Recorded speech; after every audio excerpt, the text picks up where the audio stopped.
Good morning everyone. मैं कंचन, आपकी anatomy faculty, Balaji nursing institute Dwarka में। तो बच्चों, आज का हमारा टॉपिक हम लोग कंटिन्यू करेंगे स्केलेटल सिस्टम में। तो स्केलेटल सिस्टम का ही हमारा टॉपिक लास्ट जो था वो स्कल था, लेकिन अब उसके बाद में हम क्या करेंगे, वर्टेब्रल कॉलम। हम स्टेप बाय स्टेप सारे पार्ट्स को, स्केलेटल सिस्टम के सारे बोन्स को, उनके पार्ट्स को हम कंटिन्यूअसली क्या करते चलेंगे, पढ़ते चलेंगे। तो यहाँ पर हमारा जो टॉपिक है वर्टिब्रल कॉलम का है। तो वर्टिब्रल कॉलम होती क्या है? वर्टिब्रल कॉलम हमारी बैकबोन, जिसे हम रीढ़ की हड्डी बोलती हैं, जो हमारी पूरी बॉडी के वेट को, पूरी बॉडी के मूवमेंट को फंक्शन कराने का सबसे ज्यादा इंपॉर्टेंट रोल हमारी वर्टिब्रल कॉलम का ही होता है, जिसे हम कहते हैं रीढ़ की हड्डी। आपने सुना होगा कि जैसे कि अगर किसी की रीढ़ की हड्डी टूट जाए तो ना तो वो चल पाएगा, ना उठ पाएगा, ना बैठ पाएगा, वो जैसी कंडीशन है वैसी कंडीशन में पड़ा रहेगा। तो बैकबोन हमारी पूरी बॉडी के लिए बहुत ही इंपॉर्टेंट रोल प्ले करती है। इसी को ही हम क्या बोलते हैं, बैकबोन बोलते हैं। तो देखिए बच्चों, इसकी क्या एनाटॉमी एंड फिजियोलॉजी होती है वो हम आज डिस्कस करेंगे कि वर्टिब्रल कॉलम में हम इसके एनाटॉमी एंड फिजियोलॉजी एंड उसका स्ट्रक्चर भी हम डिटेल में डिस्कस करेंगे कि कितनी बोन्स इसमें प्रेजेंट होती है और कितनी बोन से मिलकर हमारा वर्टिब्रल कॉलम बनता है। तो देखो बच्चों, वर्टिब्रल कॉलम जो हमारी रीढ़ की हड्डी होती है is form from 33 different bones. Vertebral column जो हमारी रीढ़ की हड्डी है वो 33 प्रकार की डिफरेंट बोन से मिलकर बनी होती है।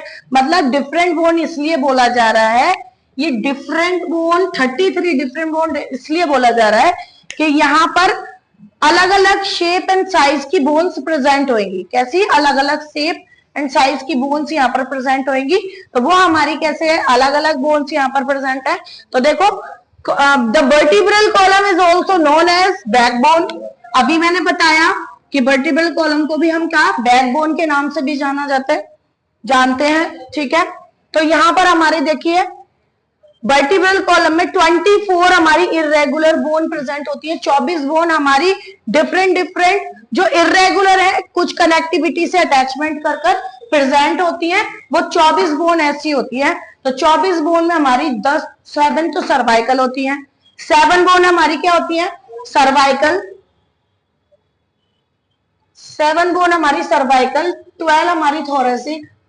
सर्वाइकल बोले तो ये नेक वाला रीजन, हमारी जो नेक है, ये नेक पीछे से जो ऑक्सीपुट से नीचे हमारा जो एक्सटेंड हो रहा है एरिया, वो हमारी क्या कहलाई जाती है, सर्वाइकल। आप लोगों ने सुना होगा कि मुझे सर्वाइकल पेन है, मेरे गर्दन में दर्द है, मैं सीधे लेट नहीं पा रहा या झुका नहीं पा रहा, उसे हम सर्वाइकल एरिया बोलते हैं। क्या बोलते हैं, सर्वाइकल एरिया। जो बैक साइड में हमारी जो नेक होती है उसे हम क्या बोलते हैं, सर्वाइकल। उस रीजन से हमारी वर्टिब्रल कॉलम स्टार्ट हो जाती है, हमारी रीढ़ की हड्डी स्टार्ट हो जाती है। जो कि हम स्कल का, जो हमारा स्कल है उसकी लास्ट बोन कौन सी होती है, ऑक्सीपिटल।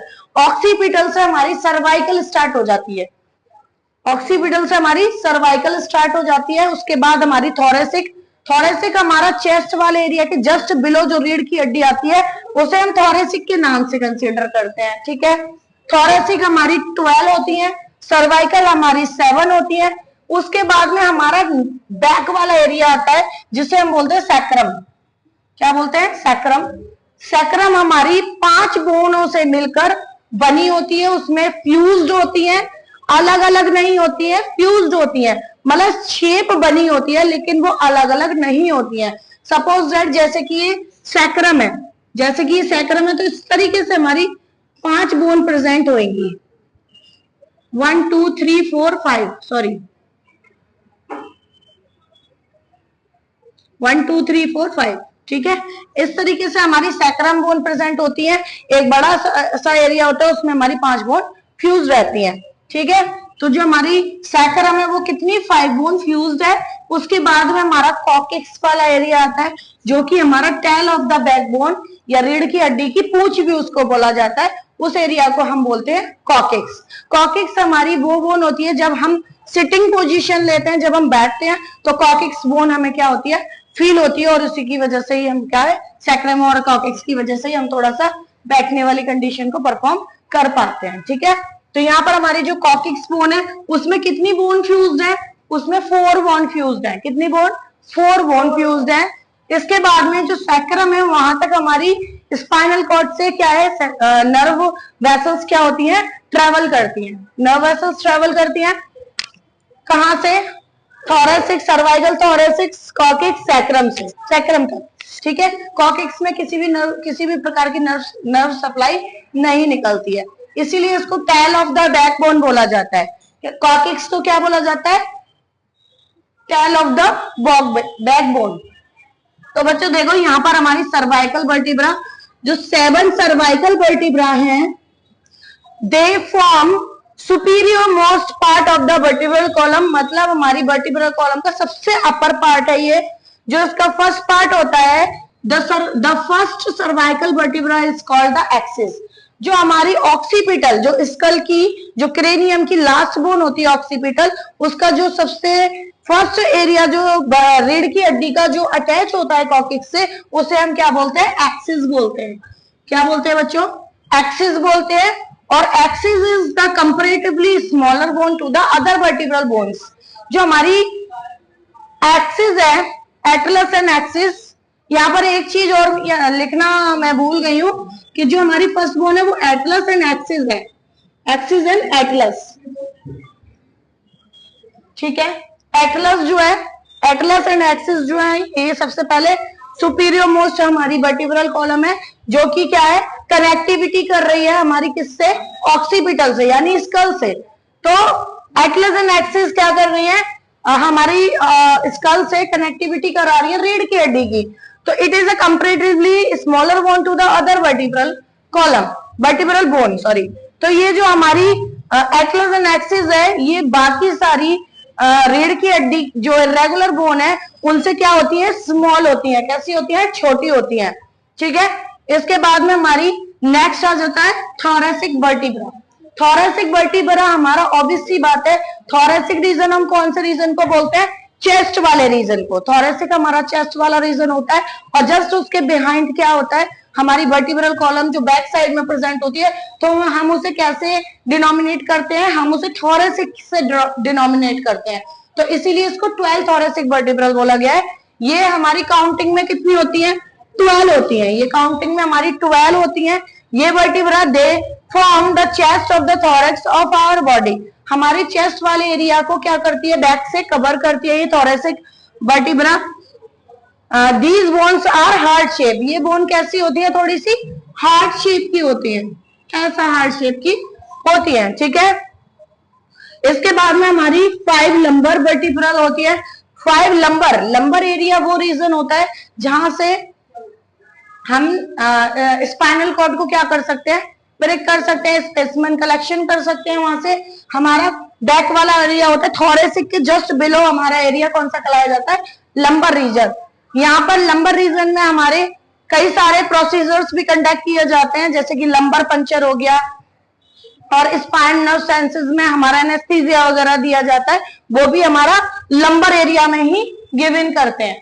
कोई भी हम एनेस्थेटिक ड्रग को नर्व अपनी नर्व सेंसेस को ब्लॉक करने के लिए कोई एनेस्थेटिक ड्रग अगर हम गिवन करते हैं तो वो लंबर एरिया से ही क्या करते हैं, हम उसको गिवन करते हैं पेशेंट को। क्योंकि हमारी जो वर्टिब्रल कॉलम है उसके अंदर क्या प्रेजेंट होती है, वर्टिब्रल कॉलम के अंदर हमारी वर्टिब्रल कॉलम जो रीढ़ की हड्डी है उसके अंदर हमारी स्पाइनल कॉर्ड प्रेजेंट होती है। क्या प्रेजेंट होती है, स्पाइनल कॉर्ड। तो इसी वजह से लंबर वाले एरिया पर हम लोग क्या है, सबसे ज्यादा लंबर पंचर या फिर कोई एनेस्थेटिक ड्रग नर्व सप्लाई को ब्लॉक करने के लिए कोई भी एनेस्थेटिक ड्रग जब गिवन करते हैं तो इसी रीजन पर करते हैं। कौन से रीजन पर, लंबर रीजन पर। और लंबर बोन हमारी जो इरेगुलर बोन जो वर्टिब्रल कॉलम की है वो कितनी होती है बच्चों, वो 5 होती है। वो 5 लंबर बोन हमारी इस तरीके से अटैचमेंट करती है कि जो कार्टिलेज है ना वो थोड़ा सा डीप बना होता है, ऐसा बना होता है, थोड़ा थिक। और हम लोग कोई भी इंजेक्शन अगर एंटर करते हैं तो वो हम बोन में नहीं करते हैं, वो हम कार्टिलेज पर करते हैं। किस पर करते हैं, कार्टिलेज पर। क्योंकि कार्टिलेज जो है स्पॉन्जी टिश्यू है, वहां पर हमारा जो इंजेक्शन है वो इजीली क्या हो जाता है, प्रिक हो जाता है। इसी रीजन से हम लोग कहा लंबर वाले एरिया पर बहुत थिक अमाउंट में हमारा कार्टिलेज प्रेजेंट होता है। इसी वजह से हम लंबर वाले एरिया पर भी कोई भी एनेस्थेटिक ड्रग या फिर लंबर पंचर का प्रोसीजर कंडक्ट करते हैं। ठीक है, इतना समझ में आया। इसके बाद में हमारा 5 सैक्रल वर्टिब्री है, जो 5 सैक्रम हमारी 5 बोन फ्यूज्ड है। इसमें मैंने अभी बताया जैसे कि हमारा 5 बोन इस तरीके से फ्यूज्ड होती है, उसे हम सैक्रम बोलते हैं। 5 बोन इसमें मिक्स रहती हैं, प्रोमिनेंट रहती हैं। The upper part of the sacrum is attach to the 5th lumbar vertebra. जो हमारा सैक्रम की फर्स्ट बोन है या सैक्रम जो अटैचमेंट करती है वो लंबर की लास्ट वाली बोन से अटैचमेंट करती है 5th लंबर वर्टिब्रा से। It is combined with ilium to the sacroiliac joint, और पीछे से ये कनेक्टिविटी कर एक सैक्रोलिक जॉइंट बनाती है जो कि पेल्विक कैविटी में हमारा प्रेजेंट होता है। ठीक है, वो हमारा क्या बनाती है, सैक्रोलिक जॉइंट बनाती है। Sacrum is attach to the cortex from the bottom of bottom, मतलब जो हमारा सैक्रम है वो अटैचमेंट किससे करती है, कॉर्टेक्स से करती है ना। फिर इसके बाद में foramen is found in it, इसमें भी हमारा फोरामिन प्रेजेंट होते हैं। फोरामिन क्या होता है, फोरामिन एक प्रकार का होल होता है। फोरामिन क्या होता है, एक प्रकार का, जैसे कि ये वर्टिब्रा है, सपोज दैट ये वर्टिब्रा है, ये वर्टिब्रा में 2 होल दोनों साइड प्रेजेंट होते हैं। ये होल दोनों साइड प्रेजेंट होते हैं वर्टिब्रा में। ये 2 पॉइंट्स मैंने यहां पर लिखा है, intervertebral disc and intervertebral foramen. तो देखिए बच्चों, इंटरवर्टिब्रल डिस्क क्या है कि एक बोन दूसरी बोन से जो कनेक्टिविटी कर रही है उनको इंटरवर्टिब्रल डिस्क बोलते हैं, क्योंकि कनेक्टिविटी छोटे से पॉइंट पर ही आकर हमारी वर्टिब्रल क्या करती है, कनेक्टिविटी करती है। उसे हम क्या बोलते हैं, इंटरवर्टिब्रल डिस्क। इसके अलावा इंटरवर्टिब्रल फोरामिन किसको बोलते हैं, हमारे जो ये होल प्रेजेंट होते हैं, इन होल्स को हम फोरामिन बोलते हैं। क्या बोलते हैं, अगर पूरी बॉडी में किसी भी प्रकार का कोई होल है तो उसको हम क्या बोलेंगे, फोरामिन बोलेंगे। क्या बोलेंगे, फोरामिन। और ये फोरामिन हमारे वर्टिब्रल में क्यों प्रेजेंट होता है, क्योंकि हमारी जो स्पाइनल कॉर्ड रीढ़ की हड्डी के अंदर जो प्रेजेंट होती है वो हमारी, उसमें से नर्व सप्लाई क्या होती है, ब्रांचेस निकली होती हैं, और वो ब्रांचेस हमारे फोरामिन से ही बॉडी में ट्रेवल करती हैं। ये फोरामिन से ही सारी नर्व सप्लाई क्या करती है, स्पाइनल कॉर्ड से बाहर निकलती है, इसीलिए यहाँ पर फोरामिन प्रेजेंट होता है। ठीक है, तो आपको intervertebral disc and intervertebral foramen समझ में आया। तो यहाँ पर देखो, it is found in it through foramen, it is found in it through which a nerve passes, क्योंकि ये जो फोरामिन है इन्हीं से ही हमारी नर्व वेसल्स क्या होती हैं, ट्रैवल करती हैं। इसी फोरामिन की वजह से, जैसे कि ये फोरामिन है, इसमें से नर्व सप्लाई हमारी क्या होती है, पूरी बॉडी में ट्रैवल करती है। तो सैक्रम तक ये नर्व सप्लाई हमारी प्रेजेंट होती है, सैक्रम एरिया तक नर्व सप्लाई प्रेजेंट होती है। इसके बाद में कॉर्टेक्स, कॉर्टेक्स बोन जो है हमारी टेल ऑफ द बैकबोन बोला जाता है इसको। कॉर्टेक्स को टेल ऑफ द बैकबोन इसलिए कहा जाता है क्योंकि ये सबसे एंडिंग वाला बोन है, हमारी रीढ़ की हड्डी की सबसे लास्ट बोन है हमारी कॉर्टेक्स, जो कि ये 4 बोनों से मिलकर बनी होती है। 4 बोन इसमें क्या होती है, फ्यूज्ड होती है, अलग अलग नहीं होती, एक साथ फंसी हुई होती हैं, इसलिए इसको 4 बोन फ्यूज्ड बोला जाता है, इसलिए इसको 4 बोन फ्यूज बोला जाता है।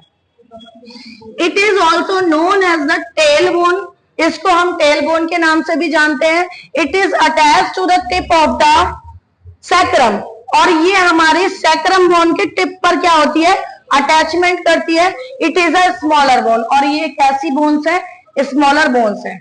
तो बेटा आपको ये सारा चीज समझ में आई होगी कि वर्टिब्रल कॉलम क्या है, कैसे इसकी कनेक्टिविटी होती है, फोरामिन क्या होता है, वर्टिब्रल डिस्क क्या होती है, इसका फंक्शन क्या होता है। मैं आपको बता देती हूँ कि जो रीढ़ की हड्डी है वो हमारी पूरी बॉडी के बैलेंस में इंपॉर्टेंट रोल प्ले करती है। दूसरा, ये हमारे ब्रेन से जो स्पाइनल कॉर्ड निकलती है उसको प्रोटेक्शन का काम करती है, मूवमेंट का काम, प्लस इसमें जो हमारी बॉडी जो फ्लेक्सिबिलिटी करती है वो भी हमारी रीढ़ की हड्डी की वजह से ही फ्लेक्सिबिलिटी करती है। तो इसमें सारी चीजें, बोन्स का इरेगुलर क्यों होती है, क्योंकि ये हमारे बोन को हमारे मूवमेंट को कराने में क्या करती है, इंपॉर्टेंट रोल प्ले करती है। तो आपको समझ में आया होगा कि वर्टिब्रल कॉलम डिफरेंट टाइप की 33 प्रकार की अलग अलग बोन से मिलकर बनी होती है। ठीक है, जिसमें हमारी 40 24 इरेगुलर बोन है, 7 सर्वाइकल और 5 12 thoracics and coccyx, 4 bone fused and sacrum 5 bone fused. तो बच्चों आपको ये समझ में आया होगा। Thank you.